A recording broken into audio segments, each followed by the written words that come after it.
G'day there guys and girls, Ruckus here and welcome to my new editor series of videos. This series is going to be low on gameplay but big on tips for those who are thinking of doing their own recordings or maybe even starting their own YouTube channel.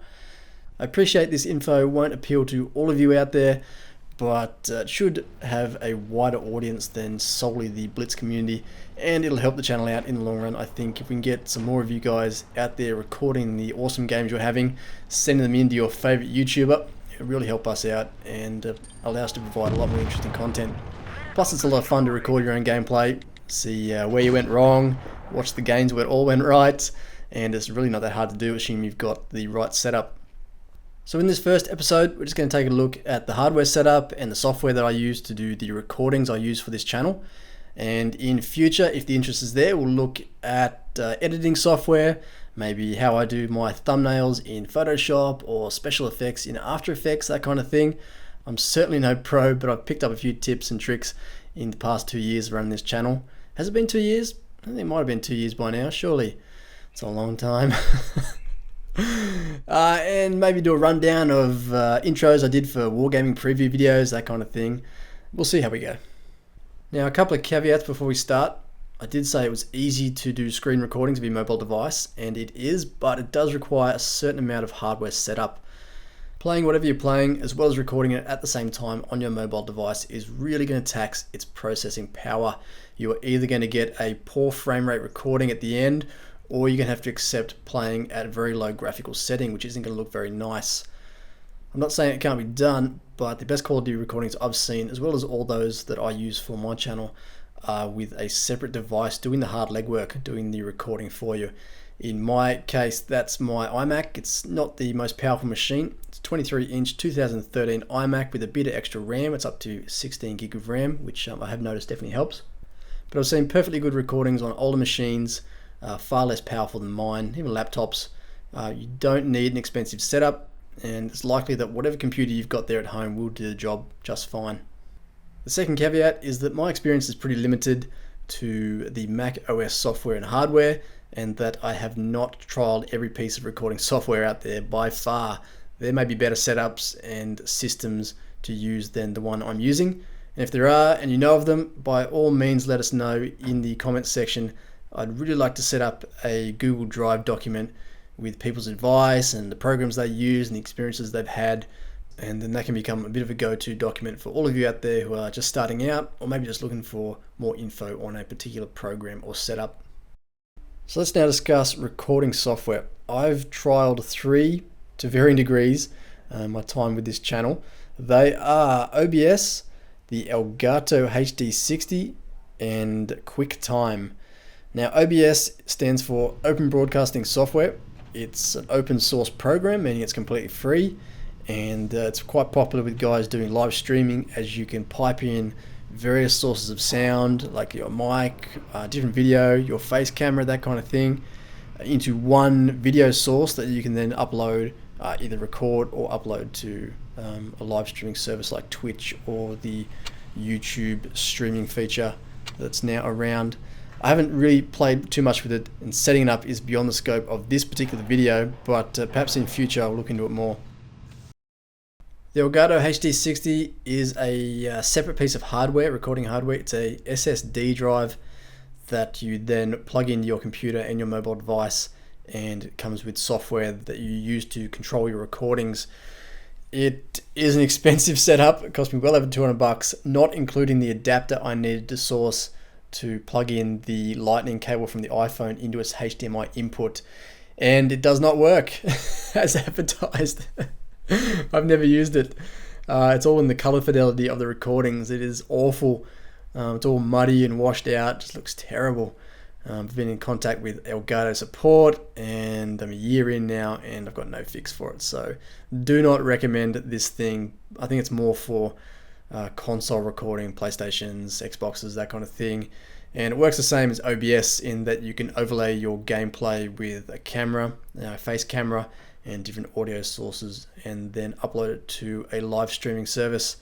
And that brings us to QuickTime, which is a free media player bundled in with the OS, available on both Mac and PC. Until just recently, I think it's had some security flaw issues that have meant that support for it is withdrawn from Windows machines. But it is what I've been using for the past 2 years to record my mobile device here on this channel. It's got limited settings. I think there's only 2 quality settings that I can't tell apart. And the option to record either your whole desktop or just a separate device's screen. It's not perfect, it can be a little buggy at times, and it has a habit of recording at an erratic frame rate, which is annoying, but I think since I installed the extra 8 gig of RAM, it's really helped smooth things out. Sometimes it records at 60 FPS, and sometimes it gives you some funny numbers, but it's not generally the biggest issue. So let's do a little walkthrough here. I've got my iPhone 6s Plus plugged into my iMac with the lightning cable. Open up QuickTime, go to File, New Movie Recording, or just hit Shift-Command-N on the keyboard. That'll bring up the player. Make sure you've got your device selected in the video and in the audio as well. Hit record and you are good to go. The sound will play through your computer and it'll just record in the background as you play. Now that they've released Blitz on macOS as well, I'm using the screen recording feature. And that's pretty much the same deal. You just go to File, New Screen Recording, or just hit Control-Command-N. That'll bring up the option to select a portion of the screen or the whole screen. I just hit the whole screen and then Shift-Tab my way back into Blitz, and that'll run in the background, no problem whatsoever. Once the game is finished, Shift-Tab again back to QuickTime, hit the Stop Recording button, the little dot on the top right of the screen, and you have your recording. Quick clarification here, guys. Sorry, it's not quite as simple as I've just said. You do need a third app to bring in the audio into QuickTime with this method. I'm using Loopback, which is a paid program. It's quite expensive, so it's definitely not going to be for everyone.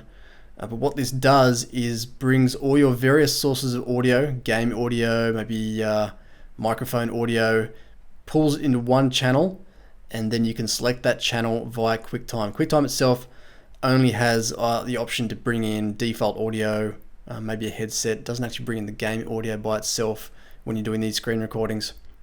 Soundflower is another app you can use. It is open source and free, although I don't think it's well supported anymore, but it does the same thing. I'll just do a quick demonstration here on Loopback to show you what I'm talking about.